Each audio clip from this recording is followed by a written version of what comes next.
ফিকির নিয়ে যদি কাজ করি, আল্লাহর ইবাদত করি, তাহলে মানুষ আল্লাহর হুকুম আর নবীর তরিকা কখনোই ছাড়তে পারে না, কখনোই ছাড়তে পারে না। এক যুবক রাবিয়া বসুরির কাছে গিয়া বলল, গো রাবিয়া বসুরি, বলে কি হলো?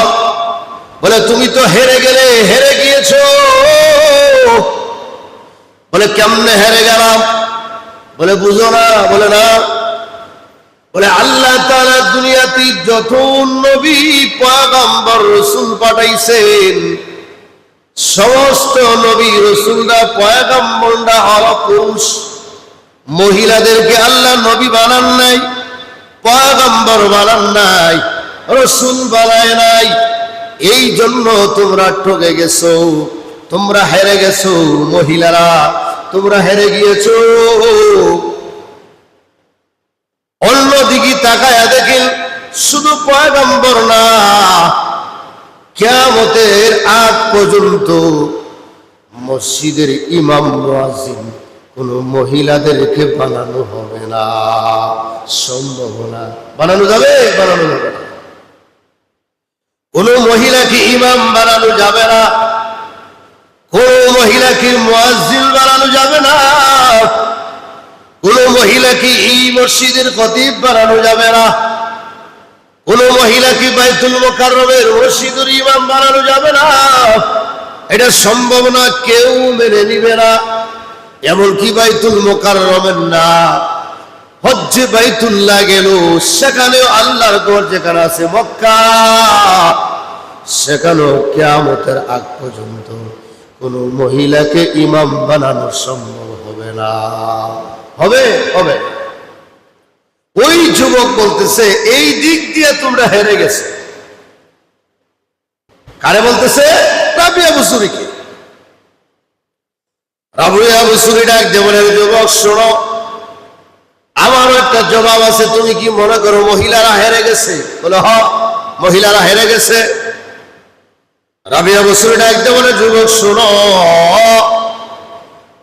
কোন নবী পয়গম্বর মহিলা সারা দুনিয়াতে আসতে পারে নাই। যেরকম আসতে পারছে? পারে নাই।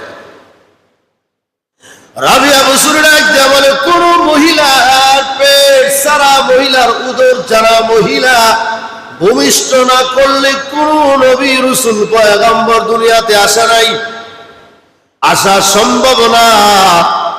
এই দিক দিয়ে মহিলাদের ইজ্জত আর সম্মান কম না।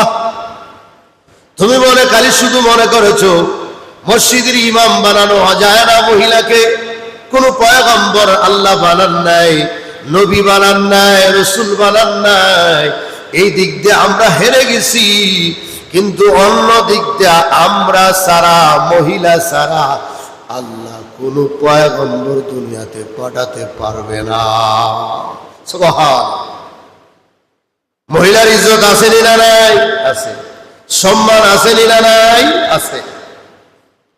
আপনার মা, আমার মা, আমার বোন, আপনার বোন, সকলের সম্মান আছে না নাই? আছে। কিন্তু এই সম্মানটা এরা রাখে না, নিজে নিজে নষ্ট করে, নিজে নিজে নষ্ট করতেছে বেপরদা হইয়া। রাবিয়া বসুরি ডাক দিয়ে বলে, হেরে যুবক শোনো, আল্লাহ ঈসা পয়গম্বর,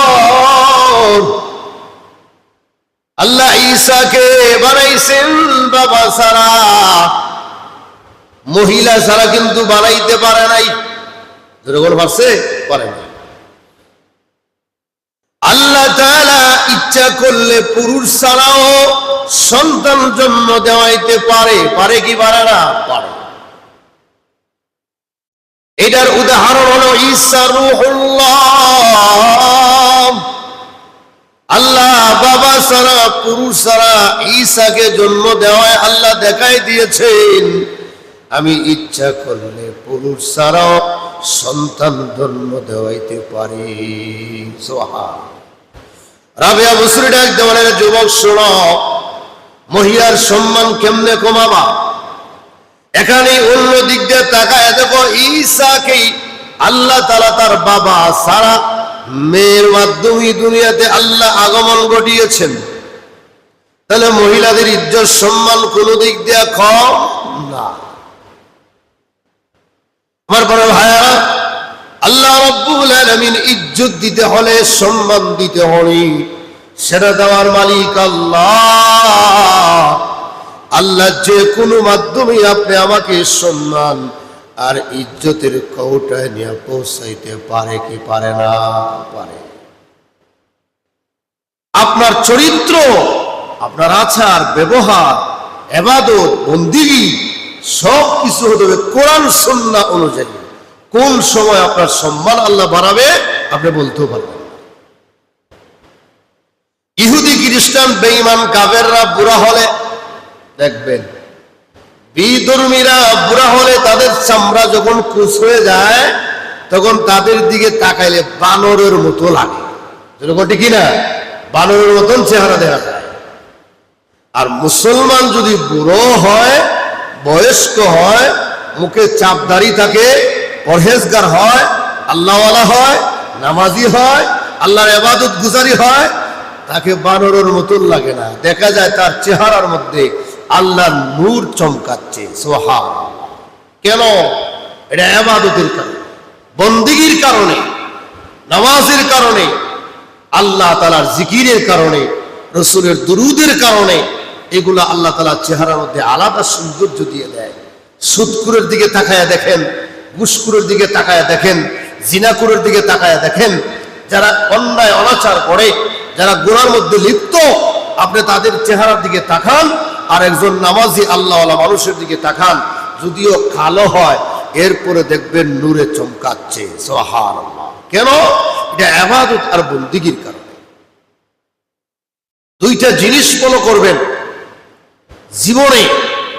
যারা গোপনে আল্লাহর ইবাদত বেশি করবে, আল্লাহ তাআলা মানুষের সামনে তার সম্মান আরো বেশি বাড়াবে।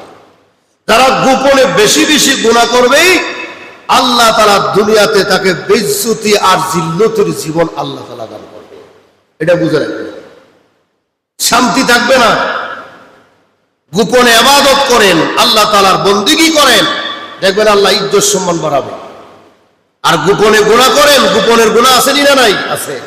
গোপনে গুনাহ করেন, ইজ্জত সম্মান বাড়বে না। খোদার কসম, যে কোনো এক জায়গায় বেইজ্জত হবেন, এতে কোনো সন্দেহ নাই। এই জন্য ইবাদত আল্লাহর কাছে সবচেয়ে বেশি দামি, বন্দেগী আল্লাহর কাছে সবচেয়ে বেশি দামি। ইবাদত করেন, বন্দেগী করেন, চান আল্লাহর কাছে, চান আল্লাহর কাছে, দিবেন আল্লাহ। দেওয়ার মালিক কে? আল্লাহ। সুস্থ রাখার মালিক আল্লাহ। আপনি আমাকে সব কিছু দেওয়ার মালিক একমাত্র আল্লাহ। কোনো মাধ্যম টাধ্যম নাই, আল্লাহ দিবেন। এটা বিশ্বাস করেন, বিশ্বাস করেন যে আল্লাহ আমাকে দিবেন। পশু পঙ্খী যারা আছে তারা কোনো মাধ্যম নাই, তারা নিজেরটাই নিজে জোগাড় করতে হয়। তারা আল্লাহর কাছে একেবারে পূর্ণ তাওয়াক্কুল, যে আল্লাহ আমাকে খাওয়ায়, আল্লাহ আমার সব কিছু করে। তারা পূর্ণ তাওয়াক্কুল। আমরা আল্লাহর কাছে পূর্ব সম্মতক্রমে এবং পূর্ণাঙ্গ ভাবে আল্লাহর উপরে তাওয়াক্কুল করে দেখেন, আল্লাহ আপনাকে অবশ্যই অবশ্যই খাওয়াবে। রিজিকের জন্য এত পাগল হওয়া লাগবে না। আপনি আল্লাহর হক আদায় করেন, আপনার হক আল্লাহ আদায় করবেন। আপনি আল্লাহর হকই আদায় করেন না, আপনার হক আল্লাহ কিভাবে আদায় করবেন? সাধারণ কথা না এটা। আপনি যদি আল্লাহর হক আদায় করেন, তাহলে বন্দার হক আদায় করা সম্ভব। আপনি আল্লাহর হক আদায় করেন না, বন্দার হকও আদায় করতে পারবেন না। অনেক মানুষ বন্দার হক মেরে খাচ্ছে, খায়নি না? খায় না? খায়। আল্লাহ রাব্বুল আলামিন এই কথাটাই তোমাদেরকে বুঝায়, আমাকে বুঝায়, আপনাকে বুঝাচ্ছেন কোরআন শরীফের আয়াত দিয়ে। আল্লাহ বলেন, কাইফা তাকফুরুনা বিল্লাহ, তোমরা কিভাবে আল্লাহকে অস্বীকার করো। আল্লাহকে অস্বীকার করার মানে অনেক হতে পারে। নামাজ পড়ো না, এটা আল্লাহকে অস্বীকার করার শামিল। কারণ তুমি যদি আল্লাহকে স্বীকার করতে, অবশ্যই নামাজ পড়তে, ইবাদত করতে, বন্দেগী করতে, মসজিদ আবাদ করতে। মসজিদ আবাদ করার দুই প্রকার। এক প্রকার হলো যে মসজিদে এসে নামাজ আদায় করা, এটা হলো মসজিদ আবাদকারী। আর একটা হলো মসজিদে ঢুকে দুনিয়াবি কোনো কথাবার্তা না বলা, মসজিদে বসে, এটাও মসজিদ আবাদকারীর মধ্যে একজন। আমরা তো মসজিদে বসে দুনিয়াবি কথাবার্তা শুরু করে দেই, আসেনি না? নাই, আছে। দুনিয়ার যা যত ঝামেলা আছে সব নিয়ে মসজিদে ঢুকি।